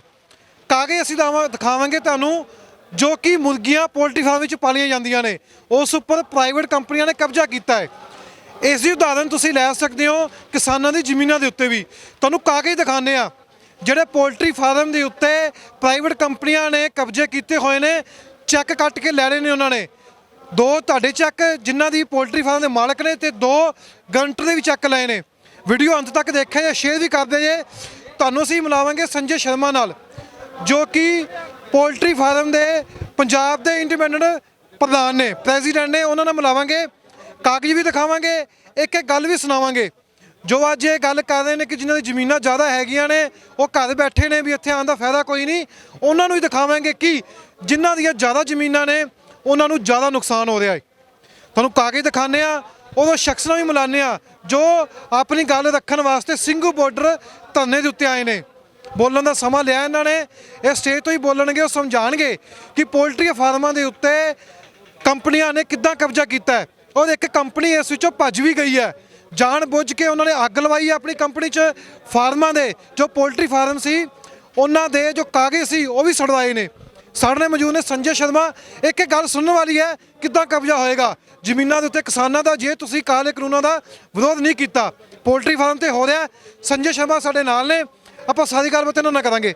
ਸੰਜੇ ਸ਼ਰਮਾ ਜੀ, ਪਹਿਲਾਂ ਤਾਂ ਇਹ ਦੱਸੋ ਪੋਲਟਰੀ ਫਾਰਮ ਜਿਹੜਾ ਹੈਗਾ ਪ੍ਰਾਈਵੇਟ ਕੰਪਨੀਆਂ ਨੇ ਉਹ ਲੈਂਦੀਆਂ ਕਿਵੇਂ ਨੇ? ਦੇਖੋ ਇਹ ਨਾ ਕਰੈਕਟ ਕਰਦੀਆਂ ਆਮ ਫਾਰਮਰ ਨਾਲ, ਜਿਹੜਾ ਕੰਮ ਨਹੀਂ ਕਰ ਸਕਦਾ, ਮੈਂ ਮਜਬੂਰ ਹੈਗਾ, ਉਹਦੇ ਨਾਲ ਰੀਅਰਿੰਗ ਐਗਰੀਮੈਂਟ ਕਰਦੇ ਆ ਕਿ ਅਸੀਂ ਤੁਹਾਡੇ ਕੋਲ ਮੁਰਗਾ ਚਿਕਸ ਦੇਵਾਂਗੇ, ਫੀਡ ਦੇਵਾਂਗੇ, ਤੁਸੀਂ ਸਾਨੂੰ ਮੁਰਗਾ ਪਾਲ ਕੇ ਦਿਓ। ਉਹਦੇ ਲਈ 3 ਰੁਪਏ ਕਿਲੋ, 4 ਰੁਪਏ ਕਿਲੋ, 5 ਰੁਪਏ ਕਿਲੋ ਉਹਨੂੰ ਮਜ਼ਦੂਰੀ ਦਿੰਦੇ ਇੱਕ ਤਰੀਕੇ ਨਾਲ। ਔਰ ਉਹਦੇ ਜਿਹੜਾ ਕੰਟਰੈਕਟ ਹੈ ਕੰਟਰੈਕਟ ਦੀ ਕਾਪੀ ਹੈਗੀ ਹੈ। ਇਹ ਵੱਡੀ ਕੰਪਨੀ ਹੈ ਆਲ ਓਵਰ ਇੰਡੀਆ 'ਚ ਵੈਂਕੀ ਨਾਂ ਇਹਦਾ। ਇਹਨਾਂ ਨੇ ਕੰਟਰੈਕਟ ਕਰਦੇ ਆ ਜੀ ਔਰ ਕੰਟਰੈਕਟ ਕਰਕੇ ਉਹਦੀ ਕਾਪੀ ਵੀ ਫਾਰਮਰ ਨੂੰ ਨਹੀਂ ਮਿਲਦੀ, यानी कि ਉਹਦੀ ਕੋਈ ਕਾਪੀ ਵੀ ਆਪਣੇ ਨੂੰ ਨਹੀਂ ਰੱਖਦੇ। ਔਰ ਇਹਦੀ ਜਿਹੜੀ ਧਾਰਾਵਾਂ ਹੈ ਐਗਰੀਮੈਂਟ ਦੀਆਂ ਬਿਲਕੁਲ ਸਰੇਆਮ, ਮਤਲਬ ਕਿ ਇੱਕ ਪਾਸੜ ਹੈ, ਇੱਕ ਪਾਸੜ ਇਹਦੀਆਂ ਧਾਰਾਵਾਂ ਹੈ। ਇਹਦੇ 'ਚ ਫਾਰਮਰ ਦੀ ਹਿੱਤ ਦੀ ਕੋਈ ਵੀ ਸਾਧਨਾ ਨਹੀਂ ਹੈਗੀ। ਤੁਸੀਂ ਮੈਂ ਕੈਮਰਾਮੈਨ ਨੂੰ ਕਹਾਂਗਾ ਨਾਲ ਦੇ ਨਾਲ ਕਾਗਜ਼ ਦਿਖਾਈ ਜਾਣ। ਤੁਹਾਨੂੰ ਕਾਗਜ਼ ਦਿਖਾਈ ਜਾਂਦੇ ਅਸੀਂ। ਇਹ ਜਿਹੜੇ ਕਾਗਜ਼ ਹੈਗੇ ਨੇ, ਕੈਮਰਾਮੈਨ ਨੂੰ ਕਹਾਂਗੇ ਕਿ ਕਾਗਜ਼ ਦਿਖਾਈ ਜਾਣ ਨਾਲ ਦੀ ਨਾਲ ਹੀ ਕਿ ਕਿਵੇਂ ਕਿਵੇਂ ਕਾਗਜ਼ ਇਹ ਬਣੇ ਨੇ, ਕਿਹੜੇ ਕਾਗਜ਼ ਨੇ, ਇਹ ਕੰਪਨੀ ਕੀ ਕੰਟਰੈਕਟ ਕੀਤਾ। ਦੇਖੋ ਇਹ ਐਗਰੀਮੈਂਟ ਫॉर ਰੀਅਰਿੰਗ ਆਫ ਚਿਕਸ ਹੈ। ਇਹ ਹੈ ਤਾਂ ਪੁਰਾਣਾ ਐਗਰੀਮੈਂਟ ਹੈ, ਲਖਵਿੰਦਰ ਸਿੰਘ ਦੇ ਨਾਂ ਦਾ ਹੈ, ਮੀਰਪੁਰ ਵਿਲੇਜ ਹੈ, ਇਸਮਾਈਲਾਬਾਦ ਕੁਰੂਕਸ਼ੇਤਰ ਦਾ ਇਹ ਫਾਰਮਰ ਹੈ, ਇਹ ਉਹਨਾਂ ਦਾ ਹੈਗਾ। ਤੇ ਇਹਦੇ 'ਚ ਜਿਹੜੀ ਐਗਰੀਮੈਂਟ ਦੇ ਵਿੱਚ ਧਾਰਾ ਹੈ ਨਾ, ਉਹ ਬਿਲਕੁਲ ਕੰਪਨੀ ਦੇ ਹਿੱਤ ਦੀਆਂ, ਫਾਰਮਰ ਦੇ ਹਿੱਤ ਦੇ ਬਾਰੇ ਕੋਈ ਵੀ ਨਹੀਂ ਹੈ। ਯਾਨੀ ਕਿ ਉਹਨਾਂ ਨੇ ਕਿਹਾ ਜੀ ਇੱਕ ਇੰਨੀ ਫੀਡ ਖਾ ਕੇ ਇੰਨਾ ਮੁਰਗਾ ਮਿਲਣਾ ਚਾਹੀਦਾ। ਜੇ ਕਿਸੇ ਤਰੀਕੇ ਨਾਲ ਉਹ ਮੁਰਗਾ ਮਰ ਜਾਂਦਾ ਹੈ ਫਾਰਮ ਦੇ ਉੱਤੇ, ਹਨੇਰੀ ਆ ਜਾਂਦੀ ਹੈ, ਮੀਂਹ ਆ ਜਾਂਦੀ ਹੈ, ਬਿਮਾਰੀ ਆ ਜਾਂਦੀ ਹੈ, ਤੇ ਉਹ ਜਿਹੜਾ ਲਾਸ ਹੈ ਉਹ ਫਾਰਮਰ ਦੇ ਪੱਲੇ ਪਾ ਦਿੰਦੀ ਹੈ। ਹੁਣ ਕਿਸਾਨੀ ਬਿੱਲ ਆਏ ਨੇ, ਕਿਸਾਨੀ ਜਿਵੇਂ ਬਿੱਲ ਆਏ ਨੇ ਵੀ ਕਿਸਾਨਾਂ ਦੀ ਫਸਲ ਸੜ ਜਾਂਦੀ ਹੈ, ਖਰਾਬ ਹੋ ਜਾਂਦੀ ਹੈ, ਪ੍ਰਾਈਵੇਟ ਕੰਪਨੀ ਕਰਨਗੇ ਕਿ ਕਿਸਾਨਾਂ ਦੀ ਹੈ। ਬਿਲਕੁਲ ਜੀ, ਇਹ ਸਾਡੇ ਨਾਲ ਹੋ ਰਿਹਾ। ਇਹ ਦੇਖੋ ਕੋਈ ਸੁਣਵਾਈ ਤਾਂ ਹੈ ਨਹੀਂ ਕਿਸੇ ਤਰੀਕੇ ਦੀ, ਕੋਈ ਕੋਰਟ ਨਹੀਂ ਹੈ। ਦੇਖੋ ਪਹਿਲਾਂ ਗਰੰਟਰ ਦੇ ਚੈੱਕ ਲਿੱਤੇ ਗਏ ਆ। ਇਹ ਗਰੰਟਰ ਨੇ 2 ਜਿਹਨੇ ਚੈੱਕ ਲਏ ਨੇ। ਹਾਂਜੀ ਹਾਂਜੀ, ਇਹ ਵਿਟਨੈਸ ਹੈ, ਗਰੰਟਰ। ਇਹ ਦੇਖੋ ਚੈੱਕ, ਦੇਖੋ ਇਹ ਕੰਪਨੀ ਨੇ ਪਹਿਲਾਂ ਹੀ ਅੰਡਰਟੇਕਿੰਗ ਲੈ ਲਈ ਹੈ ਕਿ ਭਾਈ this is to certified that in the event where the company suffer losses due to my negligence in the business I am submitting check number 884061 dated 28 October blank for rupees amount blank again check number so and so again blank फिर ਉਹਦੇ ਲਿਖਿਆ I undertake that the check presented by the company will be cleared by me without fail if I fail to do so I shall be liable to be prosecuted under section 138 of negotiable instrument act and US ਦੇਖੋ ਜੀ advance check farmer ਨੂੰ ਦਿੱਤੇ ਗਏ ਹੈ ਔਰ ਜੇ ਕੋਈ Las ਹੁੰਦਾ ਹੈ ਉਹ ਕੌਣ ਫੈਸਲਾ ਕਰੂਗਾ ਲਾਸ ਕਿਹਦੀ ਗਲਤੀ ਨਾਲ ਹੋਇਆ ਫੀਡ ਉਹਨਾਂ ਨੇ ਫੀਡ ਦੇ ਪੈਰਾਮੀਟਰ ਉਹਨਾਂ ਦੇ ਚਿਕਸ ਉਹਨਾਂ ਨੇ ਭੇਜਿਆ ਕਿ ਤੁਹਾਨੂੰ ਉਹਨਾਂ ਨੇ ਸਾਰੀ ਖੁਰਾਕ ਦੇਣੀ ਹੈ ਖੁਰਾਕ ਚੋਂ ਫਿਰ ਕੰਟਰੈਕਟ 'ਚ ਕੀ ਲਿਖਿਆ ਗਿਆ ਕਿੰਨਾ ਤੁਸੀਂ ਚਿਕਨ ਉਹਨਾਂ ਨੂੰ ਦੇਣਾ ਹੁੰਦਾ 1 ਕਿਲੋ 600 ਗ੍ਰਾਮ ਫੀਡ ਖਾ ਕੇ ਕਹਿੰਦੇ ਜੀ 1 ਕਿਲੋ ਮੁਰਗਾ ਤਿਆਰ ਹੋਣਾ ਚਾਹੀਦਾ ਹੈ। ਜੇ ਕੱਲ ਫੀਡ ਦੀ ਸੇਮ ਜਿਵੇਂ ਕੰਪਨੀਆਂ ਨੇ ਕੱਲ ਕਹਿਣਗੇ ਫਸਲ ਤਿਆਰ ਹੋਣੀ ਚਾਹੀਦੀ ਹੈ ਬਿਲਕੁਲ ਔਰ ਜੇ 1 ਕਿਲੋ 700 ਗ੍ਰਾਮ ਫੀਡ ਖਾ ਲੈਂਦਾ ਹੈ 1 ਕਿਲੋ 800 ਗ੍ਰਾਮ ਫੀਡ ਖਾ ਲੈਂਦਾ ਕਿਉਂਕਿ ਫੀਡ ਦੇ ਉੱਤੇ ਲਿਖਿਆ ਤਾਂ ਬੋਰੀ ਤੇ ਲਿਖਿਆ ਤਾਂ ਨਹੀਂ ਉਹਦੇ 'ਚ ਕਿੰਨੀ એનર્ਜੀ ਹੈ ਕਿੰਨੀ ਪ੍ਰੋਟੀਨ ਹੈ ਕੋਈ ਉਹਦੇ 'ਚ ਇਹ ਮੋਦਾ ਜਿਵੇਂ ਕਿਸਾਨਾਂ ਨੂੰ ਬੋਰੀਆਂ ਦੇਣਗੇ ਪ੍ਰਾਈਵੇਟ ਕੰਪਨੀਆਂ ਵਾਲੇ ਲਿਖਿਆ ਨਹੀਂ ਜਾਏਗਾ ਔਰ ਜਿਹੜਾ ਬੀਜ ਹੈ ਚਿਕਸ ਹੈ ਉਹ ਚਿਕਸ ਦੀ ਕੁਆਲਿਟੀ ਕੀ ਹੋਗੀ ਉਹਨੂੰ ਕਿਹੜੀ ਵੈਕਸੀਨੇਸ਼ਨ ਲੱਗੀ ਹੈ ਨਹੀਂ ਲੱਗੀ ਹੈ ਉਹਦੇ ਬਾਰੇ ਤਾਂ ਕੁਝ ਦੱਸਿਆ ਨਹੀਂ ਹੈਗਾ ਇਦਾਂ ਹੀ ਜਿਵੇਂ ਜਿਹੜੇ ਬੀਜ ਦੇਣਗੇ ਪ੍ਰਾਈਵੇਟ ਕੰਪਨੀ ਵਾਲੇ ਕੋਈ ਕੁਆਲਿਟੀ ਨਹੀਂ ਕੋਈ ਕੁਝ ਨਹੀਂ ਲਿਖਿਆ ਹੋਊਗਾ ਕਿਉਂਕਿ ਬੀਜ ਤੁਹਾਡਾ ਫੀਡ ਤੁਹਾਡੀ ਪੈਰਾਮੀਟਰਸ ਫਾਰਮਰ ਦੇ ਜੇ ਕੱਲ ਕੋਈ ਲਾਸ ਹੋ ਜਾਂਦਾ ਹੈ ਉਹਦੇ ਵਿੱਚ ਫਾਰਮਰ ਦੇ ਉੱਤੇ ਪਾ ਕੇ ਕਿ ਤੁਹਾਡੇ ਕੋਲ ਐਡਵਾਂਸ ਚੈੱਕ ਲੈ ਲਿਆ ਫਰਦਾਂ ਲੈ ਲਈਆਂ ਕੱਲ ਕੋਈ ਪੇਮੈਂਟ ਪਹਿਲਾਂ ਦੋਗੇ ਜੀ ਤਾਂ ਕਰਨਾ ਹੁਣ ਫਾਰਮਰ ਦੀ ਮਜਬੂਰੀ ਕੀ ਹੈ ਉਹ ਕਿਉਂ ਕੰਟਰੈਕਟ ਕਰਦਾ ਹੈ ਇੱਕ ਹੋਰ ਸਵਾਲ ਹੈ ਕਿ ਜਿਵੇਂ ਤੁਸੀਂ ਕਹਿ ਰਹੇ ਹੋ ਕਿ ਪੋਲਟਰੀ ਫਾਰਮ ਦਾ ਕੰਮ ਹੈ ਤੁਹਾਡਾ ਪੋਲਟਰੀ ਫਾਰਮ ਤੁਹਾਡੇ ਜਗ੍ਹਾ ਤੁਹਾਡੀ ਜਿਸ ਤਰੀਕੇ ਨਾਲ ਆਪਾਂ ਸੇਮ ਦੇਖਿਆ ਕਿ ਕਿਸਾਨ ਜਿਹੜੇ ਹੈਗੇ ਨੇ ਜਿਵੇਂ ਹੁਣ ਗੱਲ ਕਰ ਰਹੀ ਹੈ ਬਿੱਲਾਂ ਦੀ 3 ਬਿੱਲਾਂ ਦੀ ਵੀ ਜਿਹੜੇ ਕਿਸਾਨ ਹੈ ਉਹ ਜੇ ਕੱਲ ਨੂੰ ਪ੍ਰਾਈਵੇਟ ਕੰਪਨੀ ਆ ਜਾਂਦੀ ਹੈ ਉਹ ਆਪਣੇ ਬੀਜ ਦੇਗਾ ਬੀਜ ਕਿੰਨੀ ਕੁਆਲਿਟੀ ਕਿੰਨੀ ਹੈ ਉਸ ਦਾ ਕੋਈ ਅੰਦਾਜ਼ਾ ਨਹੀਂ ਹੋਏਗਾ ਪ੍ਰਾਈਵੇਟ ਕੰਪਨੀ ਫਸਲ ਮੰਗੇਗੀ ਸਾਨੂੰ ਇੰਨੀ ਫਸਲ ਚਾਹੀਦੀ ਹੈ ਪਰ ਇਸ ਦਾ ਕੋਈ ਤੈਅ ਕੌਣ ਕਰੇਗਾ ਕਿ ਕਿੰਨਾ ਬੀਜ ਹੈ ਕਿੰਨੀ એનર્ਜੀ ਹੈ ਸੇਮ ਜਿਵੇਂ ਤੁਸੀਂ ਕਹਿ ਰਹੇ ਹੋ ਕਿ ਪੋਲਟਰੀ ਫਾਰਮ 'ਚ ਜਿਹੜੇ ਤੁਸੀਂ ਮੁਰਗੇ ਉਹਨਾਂ ਨੂੰ ਬਣਾ ਕੇ ਦੇਣੇ ਨੇ ਉਹ 'ਚ ਕੀ ਫੀਡ ਹੈ ਉਹ ਕੋਈ ਕੌਣ ਤੈਅ ਕਰੇਗਾ ਕੋਈ ਤੈਅ ਨਹੀਂ ਕਰ ਰਿਹਾ ਕੋਈ ਤੈਅ ਨਹੀਂ ਕਰ ਰਿਹਾ ਜੀ ਕੋਈ ਮੇਜਰਮੈਂਟ ਨਹੀਂ ਹੈ ਈਵਨ ਜਿਹੜਾ ਫਾਰਮਰ ਨਾਲ ਐਗਰੀਮੈਂਟ ਕਰਦੇ ਆ ਉਹ ਕਿਤੇ ਰਜਿਸਟਰਡ ਨਹੀਂ ਹੈਗਾ ਯਾਨੀ ਉਹ ਐਗਰੀਮੈਂਟ 'ਚ ਜਿਹੜੀ ਧਾਰਾਵਾਂ ਹੈਗੀਆਂ ਉਹ ਵੀ ਬੈਲੈਂਸ ਨਹੀਂ ਹੈਗੀਆਂ ਉਹ ਵੀ ਇੱਕ ਪਾਸੇ ਉਹ ਆਪਣੀ ਮਰਜ਼ੀ ਦਾ ਕੰਟਰੈਕਟ ਦੇ ਐਗਰੀਮੈਂਟ ਕਰਦੇ ਹੈਗੇ ਇਹ ਇਸ ਤਰ੍ਹਾਂ ਦੀ ਕੁਆਲਿਟੀ ਚਾਹੀਦੀ ਹੈ ਇਦਾਂ ਤਾਂ ਤੁਹਾਨੂੰ ਪੈਰਾਮੀਟਰ ਚਾਹੀਦੇ ਹੈ ਜੇ ਉਹ ਪੈਰਾਮੀਟਰ ਨਹੀਂ ਪੂਰੇ ਹੁੰਦੇ ਤੇ ਫਿਰ ਉਹਨੂੰ ਲਾਸ ਹੋ ਜਾਂਦਾ ਯਾਨੀ ਕਿ ਉਹਨੇ ਖਰਚਾ ਫਾਰਮਰ ਦੇ ਮੂਹਰੇ ਪਾ ਦਿੰਦੇ ਆ ਔਰ ਹੌਲੀ ਹੌਲੀ ਸਭ ਤੋਂ ਵੱਡੀ ਇੱਕ ਹੋਰ ਤੁਹਾਨੂੰ ਮੈਂ ਗੱਲ ਦੱਸਾਂ ਜਿਹੜੀ ਸਭ ਤੋਂ ਧਿਆਨ ਦੇਣ ਵਾਲੀ ਹੈ ਇਹ ਕੰਪਨੀਆਂ ਜਿਹੜੀਆਂ ਗਰੋਇੰਗ ਕਰਦੀਆਂ ਜਿਹੜਾ ਮਾਲ ਤਿਆਰ ਕਰਦੀਆਂ ਉਹ ਕੋਈ ਪ੍ਰੋਸੈਸ ਤਾਂ ਨਹੀਂ ਕਰ ਰਹੀਆਂ ਉਹ ਕੋਈ ਵੈਲਿਊ ਐਡੀਸ਼ਨ ਤਾਂ ਨਹੀਂ ਕਰ ਰਹੀਆਂ ਦੇਖੋ ਇੱਕ ਆਪਾਂ ਆਲੂ ਉਗਾਉਂਦੇ ਆ ਜਾਂ ਕੋਈ ਟਮਾਟਰ ਉਗਾਉਂਦੇ ਆ ਕੰਟਰੈਕਟ ਫਾਰਮਿੰਗ ਥਰੂ ਆਪਾਂ ਉਹਦੇ ਚਿਪਸ ਤਿਆਰ ਕਰਦੇ ਆ ਜਾਂ ਪੇਸਟ ਤਿਆਰ ਕਰਦੇ ਆ ਵੈਲਿਊ ਐਡੀਸ਼ਨ ਹੁੰਦੀ ਹੈ ਪਰ ਬ੍ਰੈਲਰ ਫਾਰਮਿੰਗ ਕੀ ਹੋ ਰਿਹਾ ਮੁਰਗਾ ਤਿਆਰ ਕਰਦੇ ਆ ਓਵਰ ਪ੍ਰੋਡਕਸ਼ਨ ਕਰਕੇ ਉਸੇ ਮਾਰਕੀਟ ਸੈਲ ਕਰ ਦਿੰਦੇ ਫਾਰਮਰ ਦੇ ਅਗੇਂਸਟ ਯਾਨੀ ਇੱਕ ਫਾਰਮਰ ਹੈ ਜਿਹੜਾ ਮਾਲ ਤਿਆਰ ਕਰਕੇ ਮੰਡੀ ਵੇਚਣ ਜਾਂਦਾ ਹੈ ਇਹ ਕੰਟਰੈਕਟ ਫਾਰਮਿੰਗ ਕੰਪਨੀਆਂ ਉਸੇ ਮੰਡੀ 'ਚ ਸਸਤਾ ਕਰਕੇ ਮਾਲ ਵੇਚਦੀਆਂ ਔਰ ਫਾਰਮਰ ਨੂੰ ਘਾਟਾ ਪਾ ਰਹੀਆਂ ਜੋ ਤੁਸੀਂ ਮਾਲ ਦਿੰਦੇ ਹੋ ਤੁਹਾਡੇ ਕੋਲ ਸਸਤਾ ਲੈ ਲੈਂਦੀਆਂ ਨੇ ਸਾਡੇ ਕੋਲ ਸਸਤਾ ਲੈਂਦੀਆਂ ਦੇਖੋ ਮੈਂ ਹੁਣ ਆਪਣਾ ਚਿਕਸ ਪਰਚੇਜ਼ ਕਰਦਾ ਮੈਂ ਆਪਣੀ ਫੀਡ ਪਰਚੇਜ਼ ਕਰਦਾ ਮੇਰੇ ਆਪਣੇ ਫਾਰਮ ਹੈ ਐਗਰੀਮੈਂਟ ਤੋਂ ਬਾਹਰ ਹੈ ਮੇਰਾ ਕੰਪਨੀ ਨਾਲ ਕੋਈ ਐਗਰੀਮੈਂਟ ਨਹੀਂ ਹੈਗਾ ਮੈਂ ਆਪਣਾ ਚਿਕਸ ਪਰਚੇਜ਼ ਕਰਦਾ ਮਾਰਕੀਟ 'ਚੋਂ ਮੈਂ ਆਪਣੀ ਫੀਡ ਪਰਚੇਜ਼ ਕਰਦਾ ਮੈਂ ਮਾਲ ਤਿਆਰ ਕਰਕੇ ਮੰਡੀ ਵੇਚਣ ਜਾਂਦਾ ਉੱਥੇ ਇਹ ਵੱਡੇ ਕਾਰਪੋਰੇਟਸ ਹੈ ਇਹ ਸਾਡੇ ਆਮ ਫਾਰਮਰ ਨਾਲ ਕੰਪੀਟੀਸ਼ਨ ਕਰਦੇ ਆ ਯਾਨੀ ਕਿ ਉਹ ਵੀ ਗਰੋਇੰਗ ਕਰਦੇ ਆ ਉਹ ਵੀ ਗਰੋਇੰਗ ਕਰਕੇ ਉਸੇ ਮਾਰਕੀਟ 'ਚ ਬਗੈਰ ਪ੍ਰੋਸੈਸ ਕੀਤੇ ਬਗੈਰ ਵੈਲਿਊ ਐਡੀਸ਼ਨ ਕੀਤੇ ਕੱਚਾ ਮਾਲ ਸੇਲ ਕਰੀ ਜਾ ਰਹੇ ਆ ਔਰ ਸਭ ਤੋਂ ਵੱਡੀ ਗੱਲ ਜਿਹੜਾ ਬੀਜ ਹੈ ਦੇਖੋ ਚਿਕਸ ਹੈ ਜਿਹੜਾ ਆਮ ਉਹਦੇ 'ਤੇ ਮੋਨੋਪੋਲੀ ਹੈ ਇਹਨਾਂ ਫਾਰਮਿੰਗ ਕੰਪਨੀਆਂ ਦੀ ਹੁਣ ਜਿਹੜਾ ਬੀਜ ਹੈ ਸਾਨੂੰ ਮਜਬੂਰੀ 'ਚ ਇਹਨਾਂ ਕੋਲ ਖਰੀਦਣਾ ਪੈਂਦਾ ਕਿਉਂਕਿ ਇਹਨਾਂ ਕੋਲ ਰਾਈਟਸ ਹੈਗੇ ਆ ਉਹਨਾਂ ਦੇ ਬੀਜ ਦੀ ਕੋਸਟ ਇਹਨਾਂ ਨੂੰ ਪੈਂਦੀ ਹੈ 20 ਰੁਪਏ ਆਪਣੇ ਫਾਰਮ ਤੇ ਉਹਦੀ ਕੋਸਟਿੰਗ ਲਗਾਉਂਦੇ 20 ਰੁਪਏ ਜਿਹੜੇ ਸਾਨੂੰ ਮਜਬੂਰੀ ਪਰਚੇਜ਼ ਕਰਨਾ ਪੈਂਦਾ 43 ਰੁਪਏ 45 ਰੁਪਏ 50 ਰੁਪਏ ਯਾਨੀ ਕਿ ਜਿਹੜੀ ਸਾਡੀ ਕੋਸਟਿੰਗ ਨਿਕਲਦੀ ਐਟ ਦਾ ਐਂਡ 25 ਰੁਪਏ ਮਹਿੰਗਾ ਤਾਂ ਪਹਿਲਾਂ ਹੀ ਪੈ ਗਿਆ ਯਾਨੀ ਕਿ ਇਹਨਾਂ ਨੇ 22 ਰੁਪਏ 25 ਰੁਪਏ ਮਾਰਜਨ ਪਹਿਲਾਂ ਹੀ ਚਿਕਸਾ ਲੈ ਲਿਆ ਔਰ ਜਦੋਂ ਵੇਚਣ ਜਾਵਾਂਗੇ ਇਹਨਾਂ ਨੇ ਸਸਤਾ ਕਰਕੇ ਵੇਚਣਾ ਇਹ ਪਿਛਲੇ ਕਈ ਸਾਲਾਂ ਤੋਂ ਹੋ ਰਿਹਾ ਅਸੀਂ ਬੜੀ ਵਾਰੀ ਸਰਕਾਰਾਂ ਨੂੰ ਚਿੱਠੀਆਂ ਲਿਖੀਆਂ ਕਿਹਨੂੰ ਲੈਟਰ ਲਿਖੀ ਹੈ ਹੁਣ ਤੱਕ ਦੇਖੋ ਜੀ ਮੈਂ ਸੈਂਟਰ ਗਵਰਨਮੈਂਟ ਤੋਂ ਲੈ ਕੇ ਪੰਜਾਬ ਗਵਰਨਮੈਂਟ ਤੋਂ ਲੈ ਕੇ ਮੈਨੇ ਪਤਾ ਨਹੀਂ ਕਿੱਥੇ ਪ੍ਰਧਾਨ ਮੰਤਰੀ ਤੋਂ ਲੈ ਕੇ ਜਿਹੜੇ ਆਪਣੇ ਐਨੀਮਲ ਹਸਬੈਂਡਰੀ ਮਿਨਿਸਟਰ ਗਿਰੀ ਰਾਜ ਤੋਂ ਲੈ ਕੇ ਕੈਪਟਨ ਅਮਰਿੰਦਰ ਸਿੰਘ ਤੋਂ ਲੈ ਕੇ ਤਾਂ ਆਪਣੇ ਤ੍ਰਿਪਤ ਰਜਿੰਦਰ ਬਾਜਵਾ ਜੀ ਤੋਂ ਲੈ ਕੇ ਈਵਨ ਪਿਛਲੀ ਸਰਕਾਰ ਜਿਹੜੀ ਆਈ ਸੀਗੀ ਆਪਣੇ ਕੈਪਟਨ ਸਾਹਿਬ ਨੇ ਇਹਨਾਂ ਨੇ ਸਾਨੂੰ ਮੈਨੀਫੈਸਟੋ ਲਿਖ ਕੇ ਦਿੱਤਾ ਸੀਗਾ ਕਿ ਵੀ ਅਸੀਂ ਜਿਹੜੀ ਫਾਰਮਰ ਹੈ ਇਹਨਾਂ ਨੂੰ ਐਕਸਪਲੋਇਟੇਸ਼ਨ ਤੋਂ ਬਚਾਉਣ ਲਈ ਅਸੀਂ ਕੋਈ ਲੈ ਕੇ ਆਵਾਂਗੇ ਅਸੀਂ ਕੋਈ ਕਾਨੂੰਨ ਲੈ ਕੇ ਆਵਾਂਗੇ ਅਸੀਂ ਕੋਈ ਮੈਕੈਨਿਜ਼ਮ ਲੈ ਕੇ ਆਵਾਂਗੇ ਇਹਨਾਂ ਨੇ ਸਾਨੂੰ ਲਿਖਤ ਪ੍ਰੋਮਿਸ ਦਿੱਤਾ ਸੀਗਾ ਪਰ ਇੰਨੇ ਸਾਲ ਹੋ ਗਏ 3 ਸਾਲ ਹੋ ਗਏ 4 ਸਾਲ ਹੋ ਗਏ ਅਸੀਂ ਪਤਾ ਨਹੀਂ ਕਿੰਨੇ ਮੈਮੋਰੰਡਮ ਦਿੱਤੇ ਕਿੰਨੀਆਂ ਨੂੰ ਜਾ ਕੇ ਮਿਲੀਆਂ, ਕਿੰਨੀਆਂ ਕਮੇਟੀਆਂ ਮਿਲੀਆਂ, ਪਰ ਇਹ ਬਿਊਰੋਕ੍ਰੇਸੀ ਚੱਕਰ ਦੇ ਵਿੱਚ, ਇਹ ਸਾਰੀ ਪੋਲਿਟਿਕਸ ਦੇ ਵਿੱਚ ਕਿਸੇ ਨੂੰ ਫਾਰਮਰ ਦਾ ਧਿਆਨ ਨਹੀਂ ਹੈਗਾ। ਅਸੀਂ ਦਿੱਲੀ ਵੀ ਬੜੀ ਵਾਰੀ ਗਏ ਆ ਭਾਈ, ਤੁਸੀਂ ਫੇਅਰ ਕੰਪੀਟੀਸ਼ਨ ਕਰੋ, ਫਾਰਮਰ ਨੂੰ ਕਿਉਂ ਮਾਰਨ ਲੱਗੇ ਹੋਏ ਹੋ? ਇੱਕ ਫਾਰਮਰ ਆਪਣਾ ਕਰਜ਼ ਲੈ ਕੇ, ਮਕਾਨ ਰੱਖ ਕੇ, ਆਪਣਾ ਜ਼ਮੀਨ ਰੱਖ ਕੇ ਲੋਨ ਲੈਂਦਾ ਹੈਗਾ, ਠੀਕ ਹੈ ਜੀ, ਉਹ ਔਰ ਲਗਾਤਾਰ ਘਾਟੇ ਤੇ ਘਾਟਾ, ਲਗਾਤਾਰ ਮੈਨੂੰ 22 ਸਾਲ ਹੋ ਗਏ ਇਸ ਕੰਮ ਦੇ ਵਿੱਚ, ਮੈਨੂੰ 22 ਸਾਲ ਹੋ ਗਏ ਇਸ ਕੰਮ ਦੇ ਵਿੱਚ ਕੰਮ ਕਰਦੇ ਨੂੰ, ਪਰ ਪਿਛਲੇ 4 ਸਾਲਾਂ 'ਚ ਅਸੀਂ ਇੰਨੇ ਕਰਜ਼ਈ ਹੋ ਗਏ ਆ, ਬੈਂਕਾਂ ਦੇ ਕਰਜ਼ਈ ਹੋ ਗਏ ਆ ਅਸੀਂ, ਮੈਂ ਨਹੀਂ ਸਾਰੇ। ਔਰ ਹੌਲੀ ਹੌਲੀ ਕੀ ਹੁੰਦਾ, ਜਿਹੜਾ ਕੰਮ ਕਰਨ ਦੇ ਕਾਬਿਲ ਹੀ ਰਹਿੰਦਾ। ਹੁਣ ਦੇਖੋ ਮੈਂ ਪੋਲਟਰੀ ਫਾਰਮ ਪਾਇਆ, ਉਹਦੇ 'ਚ ਅੱਜ ਮੈਨੂੰ ਕੋਈ ਝੋਨੇ ਤੋਂ ਮੈਨੂੰ ਕਮਾਈ ਨਹੀਂ ਹੋਈ, ਮੈਂ ਕੱਲ ਕੋਈ ਆਲੂ ਬੀਜ ਦੂੰਗਾ, ਮੈਂ ਮੱਕੀ ਬੀਜ ਦੂੰਗਾ, ਪਰ ਮੈਂ ਅੱਜ ਲੋਨ ਲੈ ਕੇ ਪੋਲਟਰੀ ਫਾਰਮ ਖੋਲ੍ਹਿਆ, ਉਹਦੇ 'ਚ ਕੁਝ ਹੋਰ ਨਹੀਂ ਹੋ ਸਕਦਾ। ਪੋਲਟਰੀ ਫਾਰਮ 'ਚ ਪੋਲਟਰੀ ਮੁਰਗੀਆਂ ਹੀ ਪੈਣੀਆਂ ਹੀ ਹੈ। ਸੋ ਮੇਰਾ ਜਿਹੜਾ ਲੋਨ ਹੈ, ਜਿਹੜੀ ਮੇਰੀ ਕਿਸ਼ਤ ਹੈ, ਉਹ ਮੈਨੂੰ ਭਰਨੀ ਹੀ ਪੈਣੀ ਹੈ। ਸੋ ਇਹ ਨਾ ਬਹੁਤ ਭੰਬਲ ਭੂਸੇ 'ਚ ਸਰਕਾਰ ਨੇ ਤੁਹਾਨੂੰ ਪਾਇਆ ਹੋਇਆ, ਔਰ ਸਰਕਾਰ ਕਹਿੰਦੀ ਹੈ ਕਿ ਵੀ ਤੁਹਾਨੂੰ ਅੰਦੇਸ਼ਾ ਹੈ। ਭਾਈ ਤੁਸੀਂ ਸਾਡੀ ਤਾਂ ਲਾਈਵ ਐਗਜ਼ਾਮਪਲ ਹੈ, ਭੁਗਤ ਭੋਗੀ ਇੰਨੇ ਸਾਲਾਂ ਦੇ। ਹੁਣ ਇਹ ਕਿਸਾਨ ਨੂੰ ਭੁਗਤਾਉਣਾ ਚਾਹੁੰਦੇ ਨੇ। ਬਿਲਕੁਲ ਪੋਲਟਰੀ ਫਾਰਮਰ ਦੇ ਜਿਹੜੇ ਇੱਕ ਚੀਜ਼ ਹੋਰ ਦੱਸੋ, ਜਿਵੇਂ ਤੁਸੀਂ ਹੁਣ ਜ਼ਿਕਰ ਕਰਦੇ ਸੀ, ਚਲੋ ਤੁਸੀਂ ਪੋਲਟਰੀ ਫਾਰਮ ਦੇ ਹੋ ਜਿਵੇਂ ਮਾਲਕ ਹੋ, ਮੰਨ ਲਈਏ ਕਿ ਤੁਸੀਂ ਤੁਸੀਂ ਉਹਨਾਂ ਨੂੰ ਦੇਣਾ 100 ਟਨ ਦੇਣਾ, 200 ਟਨ ਦੇਣਾ, ਜੇ ਤੁਸੀਂ ਉਹਨਾਂ ਦੀ ਕੋਸਟ ਉਨੀ ਨਹੀਂ ਕੱਢ ਪਾਏ, ਫਿਰ ਜੋ ਚੈੱਕ ਹੈਗੇ ਨੇ, ਚੈੱਕ ਕਿਸ ਨਾਲ ਲਾ ਲੈਂਦੇ ਨੇ ਚੈੱਕ ਅਕਾਊਂਟ ਵਿੱਚ? ਬਿਲਕੁਲ ਜੀ, ਚੈੱਕ ਉਹਨਾਂ ਨੇ ਤੁਹਾਨੂੰ ਪੁੱਛਣਾ ਥੋੜਾ ਜੀ, ਉਹਨਾਂ ਨੇ ਕਹਿੰਦੇ ਆਹ ਤੁਹਾਡਾ ਲਾਸ ਹੋਇਆ, ਤੁਹਾਡੀ ਗਲਤੀ ਸੀਗੀ, ਇਹ ਚੈੱਕ ਤੁਹਾਨੂੰ ਭੁਗਤਾਉਣਾ ਹੀ ਪੈਣਾ। ਨਹੀਂ ਭੁਗਤਾਉਂਗੇ ਤੇ ਫਿਰ ਅੰਡਰ ਸੈਕਸ਼ਨ ਦੇ ਵਿੱਚ ਅਸੀਂ ਤੁਹਾਨੂੰ ਕੋਰਟ ਦੇ ਵਿੱਚ ਘਸੀਟਾਂਗੇ, ਤੁਹਾਨੂੰ ਜੇਲ੍ਹ 'ਚ ਪਹੁੰਚਾਵਾਂਗੇ।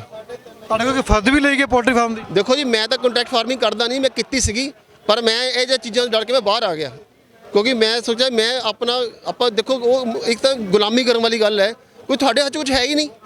ਤੁਸੀਂ ਵੀ ਹੱਥ ਪੈ ਵੜ ਦਿੰਦੀ ਕੰਪਨੀ ਪਹਿਲਾਂ ਹੀ, ਫਾਰਮ ਤੁਹਾਡਾ, ਸਭ ਕੁਝ ਤੁਹਾਡਾ, ਤੁਸੀਂ ਮਾਲਕ ਥੋੜਾ ਰਹਿ ਗਏ, ਚਿਕਸ ਉਹਨਾਂ ਦਾ, ਫੀਡ ਉਹਨਾਂ ਦੀ, ਮਾਲ ਉਹਨੇ ਚੱਕ ਕੇ ਲੈ ਜਾਣਾ, ਤੁਹਾਡਾ ਤਾਂ ਕੁਝ ਹੈ ਹੀ ਨਹੀਂ ਉਹਦੇ 'ਚ। ਤੁਸੀਂ ਤਾਂ ਲੇਬਰ ਕਰੋ ਉਹਦੇ 'ਚ, ਮਜ਼ਦੂਰੀ ਕਰੋ, ਫਿਰ ਗੁਲਾਮੀ ਕਰੋ ਉਹਨਾਂ ਦੀ। ਇਹ ਤਾਂ ਕੋਈ ਪੋਲਟਰੀ ਫਾਰਮ 'ਚ ਕੋਈ ਚੀਜ਼ ਘਟ ਜਾਂਦੀ ਹੈ, ਕੋਈ ਮੁਰਗੇ ਮਰ ਗਏ, ਉਹ ਸਾਰੇ ਤੁਹਾਡੇ ਨੇ, ਉਹ ਪ੍ਰਾਈਵੇਟ ਕੰਪਨੀ ਕੋਈ ਲੈਂਦੇ ਨਹੀਂ। ਹਾਂ ਜੀ, ਉਹਨਾਂ ਨੇ ਦੇਖੋ ਜੀ ਮਰਨ, ਚੱਲ ਮੈਂ ਕਹਿੰਦਾ ਕੋਈ ਇੱਕ ਸਰਕਾਰ ਦੇ ਇੱਕ ਨੁਮਾਇੰਦਾ ਤਾਂ ਹੋਵੇ, ਫੈਸਲਾ ਕਰੇ ਕਿ ਗਲਤੀ ਕਿਹਦੀ ਹੈ। ਕੋਈ ਸਰਕਾਰ ਦੇ ਇੱਕ ਨੁਮਾਇੰਦਾ ਦਾ ਇਹ ਐਗਰੀਮੈਂਟ 'ਚ ਕੱਲ ਨੁਕਸਾਨ ਹੋ ਗਿਆ 5 ਲੱਖ ਦਾ, 2 ਲੱਖ ਦਾ, 50,000 ਦਾ, ਕਿ ਇਹ ਨੁਕਸਾਨ ਫੀਡ ਦੇ ਕਾਰਨ ਹੋਇਆ ਜਾਂ ਫਾਰਮਰ ਦੀ ਨੈਗਲੀਜੈਂਸ ਸੀ? ਕੌਣ ਫੈਸਲਾ ਕਰੇਗਾ? ਕੰਪਨੀ ਦੇ ਬੰਦੇ ਆਉਂਦੇ, ਉਹ ਕਹਿੰਦੇ ਹਾਂ ਜੀ ਇਹ ਤੁਹਾਡਾ ਨੁਕਸਾਨ ਹੈ, ਚਲੋ ਜੀ ਇਹ ਚੈੱਕ ਥੋੜਾ ਭਰ। ਚੈੱਕ ਨਹੀਂ ਕਰਦਾ ਵੀ ਫੀਡ ਜਿਹੜੀ ਦਿੱਤੀ ਗਈ ਉਹਨਾਂ ਵੱਲੋਂ ਗਲਤ ਹੈ, ਸਹੀ ਹੈ, ਕਿੰਨੀ ਹੈ। ਸਰਕਾਰ ਨੇ ਜਿਹੜੇ ਵੀ ਇਦਾਂ ਦੇ ਧੰਦੇ ਹੈਗੇ ਆ, ਇਹਨਾਂ ਨੂੰ ਕਾਰਪੋਰੇਟ ਦੀ ਰਹਿਮੋ ਕਰਨ ਦੇ ਛੱਡਤਾ ਹੈ। ਕੋਈ ਕੰਟਰੋਲ ਨਹੀਂ ਉਹਨਾਂ ਦਾ, ਕੋਈ ਰੈਗੂਲੇਸ਼ਨ ਨਹੀਂ ਹੈਗੀ। ਉਹ ਕਹਿੰਦੇ ਜੀ ਤੁਸੀਂ ਫ੍ਰੀ ਫੰਡ ਖਾਓ। ਇਹ ਪੂਰੀ ਇੰਡਸਟਰੀ ਜਿਹੜੀ ਕਿਸਾਨਾਂ ਨੇ ਇੰਨੇ ਸਾਲਾਂ ਤੋਂ ਮਿਹਨਤ ਨਾਲ ਖੜੀ ਕੀਤੀ ਸੀ, ਉਸ ਇੰਡਸਟਰੀ ਦੇ 4-5 ਕਾਰਪੋਰੇਟ ਦਾ ਕਬਜ਼ਾ ਹੋ ਗਿਆ ਪੂਰੇ ਭਾਰਤ ਦੇ ਵਿੱਚ। 70% 80% ਫਾਰਮਰ ਬੇਕਾਰ ਹੋ ਗਏ ਹੈ। ਉਹ ਮਜਬੂਰੀ 'ਚ ਉਹਨਾਂ ਨਾਲ ਜੁੜ ਰਹੇ ਹੈ, ਕਿਉਂਕਿ ਉਹਨਾਂ ਕੋਲ ਚਾਰਾ ਨਹੀਂ ਹੈ। ਚੱਕ ਦੀ ਵੀ ਗੱਲ ਕਰੀਏ, ਫਰਦ ਵੀ ਲੈ ਜਾਂਦੀ ਹੈ ਜੇ ਪੋਲਟਰੀ ਫਾਰਮ ਦੀ? ਬਿਲਕੁਲ ਲੈ ਰਹੇ ਜੀ, ਬਿਲਕੁਲ ਲੈ ਰਹੇ, ਫਰਦਾਂ ਵੀ ਲੈ ਰਹੇ। ਚੈੱਕ ਤਾਂ ਤੁਹਾਡੇ ਸਾਹਮਣੇ 10 ਹੀ ਦੇਖੀ, 2-2 ਚੈੱਕ ਲੈ ਰਹੇ ਹੈਗੇ। ਔਰ ਸਭ ਤੋਂ ਵੱਡੀ ਗੱਲ, ਗਵਰਨਮੈਂਟ ਕਿਤੇ ਤਾਂ ਕਾਨੂੰਨ ਰੱਖੇ ਨਾ, ਕਿਤੇ ਤਾਂ ਉਹਨਾਂ ਨੂੰ ਪੁੱਛੇ ਭਈ ਇਹ ਕਿਹੜੀ ਐਗਰੀਮੈਂਟ, ਕਿਹੜੀ ਟਰਮਸ। ਕੰਪਨੀ ਵੀ ਭੱਜੀ ਹੈ ਪੋਲਟਰੀ ਫਾਰਮ ਵਾਲੀ, ਜਿਵੇਂ ਤੁਸੀਂ ਪਹਿਲਾਂ ਵੀ ਜ਼ਿਕਰ ਕਰਦੇ ਸੀ, ਐਗਰੀਮੈਂਟ ਹੋਈ ਸੀ, ਭੱਜ ਗਈ ਸੀ, ਆਪਣੇ ਉਹਨੇ ਕੰਪਨੀ ਨੂੰ ਅੱਗ ਲਾ ਲਿਆ। ਦੇਖੋ ਅੰਮ੍ਰਿਤ ਕੰਪਨੀ ਸੀ, ਉਹ ਜਦੋਂ ਲਾਸ ਹੋਇਆ ਤੇ ਉਹਨਾਂ ਨੇ ਸਾਰੇ ਫਾਰਮਰਾਂ ਦੇ ਕੋਈ ਭੁਗਤਾਨ ਨਹੀਂ ਕੀਤਾ, ਔਰ ਉਹਨਾਂ ਦਾ ਕੈਲਕਟਾ 'ਚ ਆਫਿਸ ਸੀਗਾ, ਉਹ ਬਾਅਦ ਪਤਾ ਲੱਗਿਆ ਜੀ ਉੱਥੇ ਅੱਗ ਲੱਗੀ, ਜਿੰਨੇ ਡਾਕੂਮੈਂਟ ਸੀ ਸਾਰੇ ਸੜ ਗਏ। ਯਾਨੀ ਕਿ ਉਹਨਾਂ ਨੇ ਬੈਂਕਾਂ ਦਾ ਵੀ ਪਤਾ ਨਹੀਂ ਕਿੰਨੇ 100 ਕਰੋੜ ਕਰਜ਼ਾ ਵਿੱਚ ਕਰਕੇ ਗਾਇਬ ਹੋ ਗਏ। ਇਸ ਤੋਂ ਇਲਾਵਾ ਤੁਹਾਨੂੰ ਹੋਰ ਕਹਿਣਾ ਚਾਹੁੰਦਾ, ਇਹ ਹੁਣ ਪਿੱਛੇ ਕਰੋਨਾ ਹੋਇਆ, ਲੋਕਡਾਊਨ ਹੋ ਗਿਆ, ਠੀਕ ਹੈ ਜੀ, ਫੀਡ ਮਿੱਲਾਂ ਬੰਦ ਹੋ ਗਈਆਂ, ਫਾਰਮਰ ਬੰਦ ਹੋ ਗਏ, ਦੁਕਾਨਾਂ ਬੰਦ ਹੋ ਗਈਆਂ। ਕੰਪਨੀਆਂ ਨੇ ਜਿੰਨੇ ਵੀ ਫਾਰਮਰ 'ਚ ਮੁਰਗਾ ਪਾਇਆ ਹੋਇਆ ਸੀ, ਸਾਰਿਆਂ ਨੂੰ ਕਹਿਤਾ ਜੀ ਅਸੀਂ ਕੁਝ ਨਹੀਂ ਕਰ ਸਕਦੇ, ਨਾ ਅਸੀਂ ਤੁਹਾਨੂੰ ਕੋਈ ਪੈਸਾ ਦੇਣਾ ਹੈ, ਨਾ ਤੁਹਾਨੂੰ ਕੋਈ ਫੀਡ ਦੇਣੀ ਹੈ, ਇਹਨਾਂ ਜੋ ਤੁਸੀਂ ਕਰਨਾ ਕਰੋ, ਸਾਡੇ ਵੱਲ ਹੱਥ ਖੜੇ ਹੈ। ਤੁਸੀਂ ਬਿਲੀਵ ਕਰੋਗੇ, ਸਾਰੇ ਪੰਜਾਬ ਹਰਿਆਣੇ ਸਾਰੇ ਭੁੱਖੇ ਜਾਨਵਰ ਫਾਰਮ ਦੇ ਅੰਦਰ ਹੀ ਮਰ ਗਏ ਸਾਰੇ। 5 ਰੁਪਏ ਕਿਲੋ ਕੁਛ ਨਹੀਂ ਦਿੱਤਾ ਤੁਹਾਨੂੰ? ਨਹੀਂ ਦਿੱਤਾ ਜੀ। ਕੰਪਨੀ ਕਹਿੰਦੇ ਨਾ ਸਾਡਾ ਮਾਲ ਹੈ, ਜੋ ਕਰਨਾ ਕਰੋ, ਫੀਡ ਲਓ, ਆਪਣੇ ਆਪ ਪਾਓ। ਤੁਸੀਂ ਕੋਰਟ ਵੀ ਨਹੀਂ ਜਾ ਸਕਦੇ ਹੁਣ? ਕਿਸ ਤਰ੍ਹਾਂ ਜਾ ਸਕਦੇ ਜੀ? ਐਗਰੀਮੈਂਟ ਦੀ ਕਾਪੀ ਤੱਕ ਤਾਂ ਫਾਰਮਰ ਕੋਲ ਹੈ ਨਹੀਂ। ਤੁਸੀਂ ਦੇਖੋ ਐਗਰੀਮੈਂਟ ਦੋ ਬੰਦਿਆਂ ਦੀ, ਇੱਕ ਐਗਰੀਮੈਂਟ ਦੀ, ਮੈਂ ਤੁਹਾਨੂੰ ਕੋਈ ਐਗਰੀਮੈਂਟ ਕੀਤਾ, ਤੁਸੀਂ ਉਹਨਾਂ ਦੀ ਕਾਪੀ ਦਿਓਗੇ ਨਾ, ਸਾਈਨ ਕਰਾ ਕੇ ਐਗਰੀਮੈਂਟ ਦੀ ਕਾਪੀ ਆਪਣੇ ਕੋਲ ਰੱਖ ਲੈਂਦੇ, ਫਾਰਮਰ ਨੂੰ ਮਿਲਦੀ ਨਹੀਂ ਹੈਗੀ। ਐਡਾ ਧੱਕਾ ਹੋ ਰਿਹਾ। ਫਿਰ ਹੁਣ ਜਿਸ ਕਿ ਤੁਸੀਂ ਗੱਲ ਕਰ ਰਹੇ ਹੋ, ਹੁਣ ਜਿਹੜੇ ਕਿਸਾਨ ਇੱਥੇ ਬੈਠੇ ਨੇ ਧਰਨੇ ਦੇ ਉੱਤੇ, ਫਿਰ ਲੱਗਦਾ ਬਿਲਕੁਲ ਸਹੀ ਬੈਠੇ ਹੋਏ ਨੇ ਧਰਨੇ ਦੇ ਉੱਤੇ। ਇਹਨਾਂ ਦਾ ਹੱਕ ਜਿਹੜਾ ਹੁਣ ਮਿਲਣਾ ਚਾਹੀਦਾ ਇਹਨਾਂ ਨੂੰ। ਤੁਸੀਂ ਇੱਕ ਦਿਖਾ ਦਿੱਤੀ ਝਲਕੀ ਜੋ ਤੁਹਾਡੇ ਨਾਲ ਹੋ ਰਿਹਾ ਪੋਲਟਰੀ ਫਾਰਮ ਦੇ ਵਿੱਚ, ਹੁਣ ਇਹਨਾਂ ਨੂੰ ਹੱਕ ਮਿਲਣਾ ਚਾਹੀਦਾ। ਬਿਲਕੁਲ ਮਿਲਣਾ ਚਾਹੀਦਾ ਜੀ। ਜੋ ਚੀਜ਼ ਸਾਡੇ ਨਾਲ ਵਾਪਰ ਰਹੀ ਹੈ, ਅਸੀਂ ਤਾਂ ਕਹਿ ਰਹੇ ਹਾਂ, ਸਰਕਾਰ ਕਹਿੰਦੀ ਹੈ ਅੰਦੇਸ਼ਾ ਹੈ, ਤੁਸੀਂ ਅੰਦੇਸ਼ੇ ਦੀ ਗੱਲ ਕਰ ਰਹੇ ਹੋ ਕਿ ਇਹ ਧੱਕਾ ਤੁਹਾਡੇ ਨਾਲ ਹੋਊਗਾ, ਕਾਰਪੋਰੇਟ ਤੁਹਾਡੀ ਜ਼ਮੀਨਾਂ ਖੋਹ ਲੈਣਗੇ। ਬਈ ਇੱਕ ਆਮ ਫਾਰਮਰ ਦੀ ਕੋਈ ਹੈਸੀਅਤ ਨਹੀਂ ਨੈਗੋਸ਼ੀਏਟ ਕਰ ਸਕੇ ਉਹਨਾਂ ਨਾਲ ਟੇਬਲ 'ਤੇ ਬੈਠ ਕੇ। ਕਿਉਂਕਿ ਉਹਨਾਂ ਕੋਲ ਮਨੀ ਪਾਵਰ ਹੈ, ਉਹਨਾਂ ਕੋਲ ਸਾਰਾ ਸਿਸਟਮ ਹੈਗਾ। ਹੁਣ ਦੱਸੋ ਕਿ ਬੀਜ ਹੀ ਉਹਨਾਂ ਦਾ ਸਾਡਾ 4 ਕਾਰਪੋਰੇਟ 4 ਹੈਗੇ ਆ, ਪੂਰੇ ਇੰਡੀਆ 'ਚ 5 ਹੈ ਜਿਨ੍ਹਾਂ ਕੋਲ ਉਹਨਾਂ ਦਾ ਪੇਟੈਂਟ ਬੀਜ ਹੈ ਕੋਲਡ ਚਿਕਸ। ਫਾਰਮਰ ਕਿੱਥੋਂ ਲਿਆਊਗਾ ਚਿਕਸ? ਕੰਮ ਹੀ ਨਹੀਂ ਕਰ ਸਕਦਾ। ਜੇ ਬੀਜ ਹੀ ਉੱਥੋਂ ਲੈਣਾ, ਚਿਕਸ ਹੀ ਉੱਥੋਂ ਲੈਣਾ, ਜਾਂ ਉਹਨਾਂ ਦੇ ਫਰੈਂਚਾਈਜ਼ੀ ਹੈਗੇ ਆ ਉੱਥੋਂ ਲੈਣਾ ਪਏਗਾ। ਯਾਨੀ ਕਿ ਇਹ ਹੌਲੀ ਹੌਲੀ ਕਬਜ਼ਾ ਕਰਨਾ ਹੈ ਇਹਨਾਂ ਨੇ ਕਾਰਪੋਰੇਟਸ ਦੇ ਸਾਰੇ ਤੇ, ਔਰ 4 ਬੰਦੇ ਰਹਿ ਜਾਣਗੇ, 5 ਬੰਦੇ ਰਹਿਣਗੇ ਆਲ ਓਵਰ ਇੰਡੀਆ 'ਚ ਜਿਹੜੇ ਸਾਰੇ ਉਹਨੂੰ ਰਨ ਕਰਨਗੇ। ਇੱਕ ਕਾਗਜ਼ ਹੋਰ ਦਿਖਾ ਦੇ ਸੀ ਜਿਨ੍ਹਾਂ ਦੇ ਕੰਪਨੀਆਂ ਤੇ ਕਰਜ਼ਾ ਹੈਗਾ, ਉਹ ਕਾਗਜ਼ ਤੁਸੀਂ ਦਿਖਾ ਸਕਦੇ ਹੋ? ਦੇਖੋ ਜੀ, ਇਹ ਜਿਹੜੇ ਹੁਣ ਫਾਰਮਰ ਹੈ, ਅਸੀਂ ਕੰਮ ਕਰਨਾ ਹੈ, ਸਾਨੂੰ ਆਪਣਾ ਮਕਾਨ ਜਾਂ ਆਪਣੀ ਜ਼ਮੀਨ ਆਪਾਂ ਬੈਂਕ ਨੂੰ ਦੇਵਾਂ ਤਾਂ ਸਾਨੂੰ ਕਰਜ਼ ਮਿਲੇਗਾ ਉਹਦੇ ਸਾਲ। ਪਰ ਇਹ ਦੇਖੋ, ਇਹ ਵੱਡੇ ਕਾਰਪੋਰੇਟਸ ਹੈ, ਇਹਨਾਂ ਨੂੰ ਸਿਰਫ ਟਰਨਓਵਰ ਦੇ ਹਿਸਾਬ ਨਾਲ ਕਰਜ਼ਾ ਮਿਲਦਾ ਹੈ। ਔਰ ਟਰਨਓਵਰ ਦੇ ਹਿਸਾਬ ਦੇਖੋ, ਇਹ ਵੈਂਕੀ ਹੈ, ਇਹਦਾ 2700 ਕਰੋੜ ਦਾ ਲੋਨ ਹੈ ਜੀ। ਇੰਡੀਅਨ ਬਰਾਇਲਰ ਹੈ, ਇਹਦਾ 1540 ਰੁਪਏ ਦਾ ਲੋਨ ਹੈ। ਸ਼ੁਗਨਾ ਇਹਦਾ 1300 ਕਰੋੜ ਦਾ ਲੋਨ ਹੈ। ਅਮਰ 327 ਜਿਹੜੀ ਬੰਦ ਹੋ ਗਈ, ਜਿਹੜੀ ਭੱਜ ਗਈ। ਸਕਾਈਲਾਰ 296 ਕਰੋੜ ਦਾ ਲੋਨ ਹੈ। ਸੰਪੂਰਨਾ 219 ਕਰੋੜ ਦਾ ਲੋਨ ਹੈ। ਇਹ 2019 ਦੇ ਫਿਗਰ ਹੈ, ਹੋ ਸਕਦਾ ਇਹ ਫਿਗਰ ਵੱਧ ਗਏ ਹੁਣ, ਕਿਉਂਕਿ ਇਹਨਾਂ ਨੂੰ ਬੈਲੈਂਸ ਸ਼ੀਟਾਂ ਦੇ ਉੱਤੇ ਲੋਨ ਮਿਲਦਾ। ਇਹਨਾਂ ਨੇ ਜ਼ਮੀਨਾਂ ਥੋੜਾ ਗਹਿਣੇ ਰੱਖੀਆਂ। ਫਾਰਮਰ ਉਹਨੂੰ ਕਹਿੰਦਾ ਜੀ ਸਾਨੂੰ ਤਾਂ ਕੋਈ ਕਲੈਕਟਰ ਦਿਓ, ਫਿਰ ਉਸ ਤੋਂ ਬਾਅਦ ਘਾਟੇ ਦੇ ਮਾਲ ਵੇਚ ਰਹੀਆਂ। ਦੇਖੋ ਇਹ ਜਿਹੜਾ ਹੈ, ਇਹ ਜਿਹੜੇ ਰੈੱਡ ਜਿਹੜਾ ਇਹ ਮਾਈਨਸ ਦੇ ਮਾਲ ਵੇਚ ਰਹੇ, ਯਾਨੀ ਕਿ ਜਿਹੜੀ ਕੋਸਟ ਹੈ, ਕੋਸਟ ਤੋਂ ਥੱਲੇ ਮਾਲ ਵੇਚ ਰਹੀਆਂ।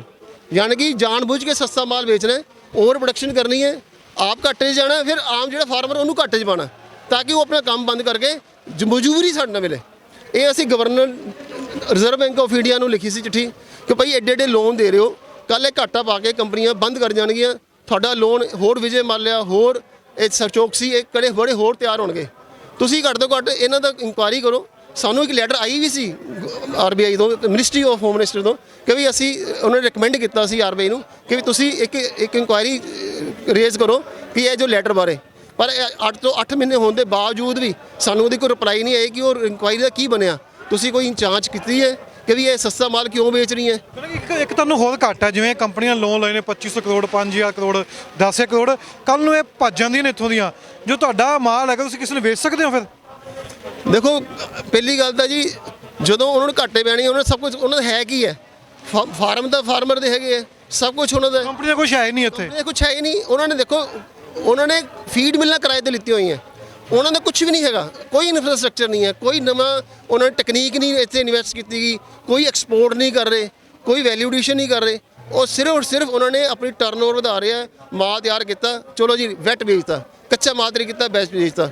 ਬਈ ਤੁਸੀਂ ਇੱਕ ਆਮ ਫਾਰਮਰ ਦੇ ਮੁਕਾਬਲੇ 'ਚ ਹੀ ਉੱਥੋਂ ਹੀ ਸਸਤਾ ਮਾਲ ਵੇਚੀ ਜਾਓਗੇ, ਕੋਈ ਕੰਟਰੋਲ ਨਹੀਂ ਹੈ, ਤੇ ਉਹ ਕਿਸ ਤਰ੍ਹਾਂ ਚੱਲੇਗਾ? ਇੱਕ ਆਮ ਫਾਰਮਰ ਕਿੱਦਾਂ ਉਹਦਾ ਮੁਕਾਬਲਾ ਕਰ ਸਕਦਾ ਹੈ? ਤੁਸੀਂ ਆਪਣੀ ਗੱਲ ਲੈ ਕੇ ਆਏ ਹੋ। ਹੁਣ ਜਿਸ ਨਾਲ ਧਰਨੇ ਦੇ ਬੈਠੇ ਨੇ, ਹੁਣ ਵੀ ਸਰਕਾਰਾਂ ਕਹਿ ਰਹੀਆਂ ਨੇ, ਤੋਮਰ ਸਾਹਿਬ ਦਾ ਬਿਆਨ ਵੀ ਆ ਜਾਂਦਾ ਖੇਤੀਬਾੜੀ ਮੰਤਰੀ ਦਾ, ਕਿ ਕਿਸਾਨਾਂ ਦੇ ਹੱਕ ਵਿੱਚ ਬਿੱਲ ਨੇ। ਤੁਸੀਂ ਐਗਜ਼ਾਮਪਲ ਦੇ ਦਿੱਤੀ ਹੈ ਸਾਰੀ, ਵੀ ਕਿਸ ਤਰੀਕੇ ਨਾਲ ਪੋਲਟਰੀ ਫਾਰਮ ਨਾਲ ਧੱਕਾ ਚੱਲ ਰਿਹਾ।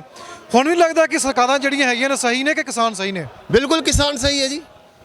ਜਿਹੜੀ ਸਰਕਾਰਾਂ ਹੈ, ਇਹ ਸਿਰਫ ਇਸ ਮੋਦੀ ਸਰਕਾਰ ਦੀ ਗੱਲ ਕਰ ਰਹੇ। ਪਿਛਲੇ 10 ਸਾਲ ਜਿਹੜੀ ਵੀ ਸਰਕਾਰ ਆਈ ਹੈ, ਉਹਨਾਂ ਨੇ ਪੋਲਟਰੀ ਅਲਾਈਡ ਬਿਜ਼ਨਸ ਨੂੰ ਕਾਰਪੋਰੇਟ ਦੇ ਸਹਾਰੇ ਖੁੱਲ੍ਹਾ ਛੱਡਤਾ ਹੈ। ਯਾਨੀ ਕਿ ਕਾਰਪੋਰੇਟ ਜੋ ਕਰਨ, ਮਤਲਬ ਕਿ ਕਿਸੇ ਤਰੀਕੇ ਦਾ ਕੋਈ ਵੀ ਪੈਰਾਮੀਟਰ ਨਹੀਂ ਕ੍ਰੀਏਟ ਕੀਤੇ ਕਿ ਕਿਸੇ ਆਮ ਫਾਰਮਰ ਦਾ ਸ਼ੋਸ਼ਣ ਨਾ ਹੋ ਸਕੇ, ਉਹਨਾਂ ਦਾ ਐਕਸਪਲੋਇਟੇਸ਼ਨ ਨਾ ਹੋ ਸਕੇ, ਕਿਸੇ ਤਰੀਕੇ ਨਾਲ ਉਹਨਾਂ ਦੇ ਹਿੱਤ ਨੂੰ ਰਿਜ਼ਰਵ ਕੀਤਾ ਜਾਵੇ, ਸਾਂਭਿਆ ਜਾਵੇ। ਸੋ ਇਹ ਜਿਹੜਾ ਅੰਦੇਸ਼ਾ ਹੈ, ਉਹ ਬੜਾ ਸਹੀ ਅੰਦੇਸ਼ਾ ਹੈ। ਇਹ ਧੱਕਾ ਆਉਣ ਵਾਲੇ ਟਾਈਮ 'ਚ ਬਿਲਕੁਲ ਹੋ ਰਿਹਾ। ਸੋ ਸਰਕਾਰ ਨੂੰ ਜਿਹੜੇ ਕਾਰਪੋਰੇਟਸ ਹੈ, ਉਹਨਾਂ 'ਤੇ ਕੁਝ ਰੈਗੂਲੇਸ਼ਨ, ਕੁਝ ਕੰਟਰੋਲ ਇਸ ਤਰ੍ਹਾਂ ਕਰੋ ਕਿ ਭਈ ਉਹ ਹੌਲੀ ਹੌਲੀ ਕਰਕੇ ਜਿਹੜਾ ਪੂਰੇ ਬਿਜ਼ਨਸ 'ਤੇ ਕਬਜ਼ਾ ਕਰ ਲੈਣਾ ਹੈ ਜਾਂ ਪੂਰੇ ਧੰਦੇ 'ਤੇ ਕਬਜ਼ਾ ਕਰ ਲੈਣਾ ਹੈ। ਸਿਰਫ ਉਹਨਾਂ ਨੇ ਆਪਣੇ ਆਪ ਨੂੰ ਅਮੀਰ ਕਰਨਾ ਹੈ, ਹੋਰ ਅਮੀਰ ਕਰਨਾ ਆਪਣੇ ਆਪ ਨੂੰ। ਇਸ ਤੋਂ ਇਲਾਵਾ ਉਹਨਾਂ ਦਾ ਕੋਈ ਹੋਰ ਨਹੀਂ ਹੈ। ਉਹਨਾਂ ਕੋਈ ਫਾਰਮਰ ਦੀ ਵੈਲਫੇਅਰ ਲਈ ਕੁਝ ਨਹੀਂ ਕਰ ਰਹੇ। ਜਾਣੀ ਕਿ ਇਹ ਕੰਟਰੈਕਟ 'ਚ ਵੀ ਲਿਖਿਆ, ਜਦੋਂ ਜੀ ਕੀਤਾ ਕੰਪਨੀ ਤੁਹਾਨੂੰ ਛੱਡ ਸਕਦੀਆਂ ਨੇ, ਤੁਸੀਂ ਕੰਪਨੀ ਨਹੀਂ ਛੱਡ ਸਕਦੇ। ਬਿਲਕੁਲ ਜੀ, ਉਹ ਐਗਰੀਮੈਂਟ ਕਰਦੇ ਆ। ਪਰ ਦੇਖੋ, ਹੁਣ ਮੇਰਾ ਫਾਰਮ ਹੈ, ਉਹਨਾਂ ਨੇ ਐਗਰੀਮੈਂਟ ਕੀਤਾ, ਮੇਰਾ 2 ਮਹੀਨੇ ਦੇ ਵਿੱਚ ਮੇਰਾ ਇੱਕ ਲਾਟ ਨਿਕਲਦਾ, ਯਾਨੀ ਚਿਕਸ ਆਇਆ 35 ਦਿਨਾਂ 40 ਦਿਨਾਂ ਸੇਲ ਕਰ ਦਿੰਦੇ ਆ, 8-10-12 ਦਿਨ ਤਿਆਰੀ ਕਰਦੇ, ਫਿਰ 2 ਮਹੀਨੇ ਚਿਕਸ ਬਣਦੇ ਆ। ਹੁਣ ਮੇਰੇ ਖਰਚੇ ਤਾਂ ਸਾਲ ਦੇ ਪੈਣੇ 6 ਲਾਟ ਨਿਕਲਦੇ ਆ ਜੀ, 2 ਮਹੀਨੇ ਦਾ ਲਾਟ ਹੈ ਸਾਲ 'ਚ। ਉਹਨਾਂ ਨੇ ਕੋਈ ਨਹੀਂ ਲਿਖਿਆ ਕਿ 6 ਲਾਟ ਪਾਵਾਂਗੇ। ਉਹਦੀ ਮਰਜ਼ੀ ਚਿਕਸ ਭੇਜਣ, ਉਹਦੀ ਮਰਜ਼ੀ ਨਾ ਭੇਜਣ। ਮੇਰਾ ਜੋ ਉੱਥੇ ਖਰਚੇ ਹੈ, ਫਿਕਸ ਖਰਚੇ ਹੈ, ਬਿਜਲੀ ਦੇ ਖਰਚੇ ਹੈ, ਲੇਬਰ ਦੇ ਖਰਚੇ ਹੈ, ਜਾਂ ਹੋਰ ਖਰਚੇ, ਉਹ ਤਾਂ ਮੇਰੇ ਪੈ ਹੀ ਜਾਣੇ ਆ।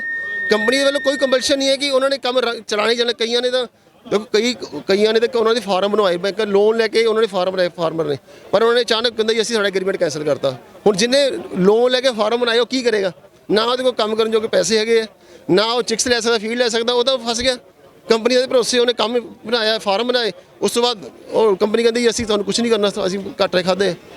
ਮੈਂ ਹੁਣ ਦਿਖਾ ਦੇਵਾਂ ਕਾਪੀ। ਇਹ ਕਾਪੀ ਜੋ ਹੈਗੀ ਹੈ ਜਿਸ ਕਿ ਇਹਨਾਂ ਨੇ ਦਿਖਾਇਆ ਤੁਹਾਨੂੰ ਸਾਰਾ ਕੁਝ ਹੀ। ਜੋ ਪੋਲਟਰੀ ਫਾਰਮ ਹੈ, ਪੋਲਟਰੀ ਫਾਰਮ ਦੇ ਵਿੱਚ ਜਿਸ ਤਰੀਕੇ ਨਾਲ ਧੱਕਾ ਹੋਇਆ ਹੈ, ਜੋ ਪ੍ਰਾਈਵੇਟ ਕਰ ਦਿੱਤਾ ਗਿਆ ਪੋਲਟਰੀ ਫਾਰਮ ਨੂੰ। ਮੈਂ ਐਗਜ਼ਾਮਪਲ ਦੇ ਦੇਣਾ, ਜਿਵੇਂ ਕਿ ਪੋਲਟਰੀ ਫਾਰਮ ਜੋ ਉਹਦੇ ਫੀਡ ਆਉਂਦੀ ਹੈ, ਜੋ ਮੁਰਗਿਆਂ ਲਈ ਫੀਡ ਆਉਂਦੀ ਹੈ, ਉਹ ਕੰਪਨੀਆਂ ਦਿੰਦੀਆਂ ਨੇ। ਉਸ ਵਿੱਚ ਕਿੰਨੀ એનર્ਜੀ ਹੈ ਕੋਈ ਚੈੱਕ ਕਰਨ ਵਾਲਾ ਨਹੀਂ ਹੈਗਾ। ਉਸ ਤੋਂ ਬਾਅਦ ਕੰਟਰੈਕਟ ਵਿੱਚ ਇਹ ਲਿਖ ਦਿੱਤਾ ਜਾਂਦਾ ਹੈ ਕਿ ਪੋਲਟਰੀ ਫਾਰਮ ਵਾਲਿਆਂ ਨੇ ਇੰਨੇ ਟਨ ਮੁਰਗਾ ਦੇਣਾ। 100 ਟਨ ਐਗਜ਼ਾਮਪਲ ਮੰਨ ਲਈਏ, ਪਰ ਤੁਸੀਂ 90 ਟਨ ਦਿੱਤਾ, 10 ਟਨ ਦੇ ਪੈਸੇ ਜਿਹੜਾ ਉਹ ਪੋਲਟਰੀ ਫਾਰਮ ਨਹੀਂ ਪੈਣੇ ਨੇ। ਉਹ ਚੈੱਕ ਜੋ ਦਿੱਤੇ ਹੋਏ ਨੇ, ਇਹਨਾਂ ਨੇ ਚੈੱਕ ਦੀ ਕਾਪੀ ਵੀ ਦਿਖਾਈ ਹੈ ਜੋ ਐਗਰੀਮੈਂਟ ਵਿੱਚ ਹੈ। ਉਹ ਚੈੱਕ ਲਗਾ ਲੈਣਗੇ 10 ਟਨ ਦਾ ਅਕਾਊਂਟ ਵਿੱਚ ਕਿ ਤੁਸੀਂ ਇਹਨਾਂ ਮਾਲ ਘੱਟ ਦਿੱਤਾ ਹੈ। ਕੋਈ ਚੈੱਕ ਕਰਨ ਵਾਲਾ ਨਹੀਂ, ਕੋਈ ਕੁਝ ਨਹੀਂ। ਇੱਕ ਲਾਈਵ ਐਗਜ਼ਾਮਪਲ ਇਹਨਾਂ ਨੇ ਦਿੱਤੀ ਹੈ ਕਿ ਕਰੋਨਾ ਦੇ ਵਿੱਚ ਜਦੋਂ ਜੋ ਪੋਲਟਰੀ ਫਾਰਮ ਵਿੱਚ ਮੁਰਗੇ ਪਏ ਸੀ, ਉਹ ਕੰਪਨੀ ਨੇ ਮਨਾ ਕਰ ਦਿੱਤਾ ਕਿ ਸਾਡੀ ਕੋਈ ਸਮੱਸਿਆ ਨਹੀਂ, ਅਸੀਂ ਨਾ ਤੁਹਾਨੂੰ ਪੈਸੇ ਦੇਣੇ ਨਾ ਅਸੀਂ ਚੱਕਣੇ। ਕਿਰਾਇਆ ਇਹਨਾਂ ਨੂੰ ਉਵੇਂ ਪਿਆ, ਬਿਜਲੀ ਦੇ ਬਿੱਲ ਇਹਨਾਂ ਨੂੰ ਉਵੇਂ ਪਏ, ਪਰ ਕੰਪਨੀ ਨੇ ਹੱਥ ਖੜੇ ਕਰ ਦਿੱਤੇ ਕਿ ਸਾਡਾ ਤੁਹਾਡੇ ਨਾਲ ਕੋਈ ਲੈਣ ਦੇਣ ਨਹੀਂ। ਇਹ ਫਸਲਾਂ 'ਚ ਵੀ ਇਦਾਂ ਹੋਊਗਾ। ਜੇ ਕੱਲ੍ਹ ਨੂੰ ਕੋਰਪੋਰੇਟ ਘਰਾਣੇ ਦੀ ਫਸਲਾਂ ਲੈ ਲੈਂਦੀਆਂ ਨੇ, ਬੀਜ ਜਿਹੜਾ ਹੋਊਗਾ ਉਹ ਕੋਰਪੋਰੇਟ ਘਰਾਣੇ ਦਾ ਹੋਊਗਾ। ਬੀਜ ਜਦੋਂ ਦੇਣਗੇ ਕਿਸਾਨਾਂ ਨੂੰ, ਉਸ ਤੋਂ ਬਾਅਦ ਕਿਸਾਨ ਜਦੋਂ ਬੀਜ ਖੇਤਾਂ ਵਿੱਚ ਪਾਉਣਗੇ, ਉਹ ਘਟੀਆ ਮਾੜਾ ਚੰਗਾ ਇਸ ਉੱਪਰ ਕੋਈ ਵੀ ਸੁਣਵਾਈ ਨਹੀਂ ਹੈਗੀ।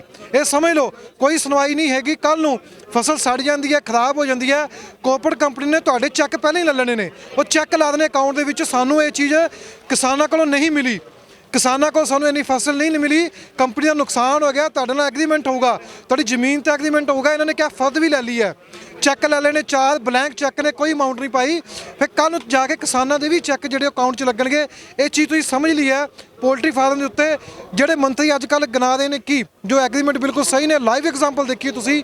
ਇਸ ਚੀਜ਼ ਨੂੰ ਅੱਗੇ ਤੋਂ ਅੱਗੇ ਸ਼ੇਅਰ ਕਰ ਦਈਏ ਤਾਂ ਕਿ ਬਾਕੀ ਲੋਕਾਂ ਨੂੰ ਵੀ ਪਤਾ ਚੱਲ ਸਕੇ ਕਿ ਕਿਸਾਨ ਆਪਣੇ ਹੱਕ ਲੈਣ ਲਈ ਇੱਥੇ ਬੈਠੇ ਨੇ। ਉਹ ਸਰਕਾਰਾਂ ਸ਼ਾਇਦ ਇਸ ਤੋਂ ਵੀ ਸਿੱਖਿਆ ਲੈਣ ਕਿ ਜੋ ਤੁਸੀਂ ਪੋਲਟਰੀ ਫਾਰਮ ਨਾਲ ਕੀਤਾ ਉਹ ਕਿਸਾਨਾਂ ਨਾਲ ਨਾ ਕੀਤਾ ਜਾਵੇ। ਪ੍ਰਾਈਮ ਮਿਨਿਸਟਰ ਤੱਕ ਵੀ ਇੱਥੇ ਲੈਟਰ ਕੱਢੇ ਗਏ ਸੀ।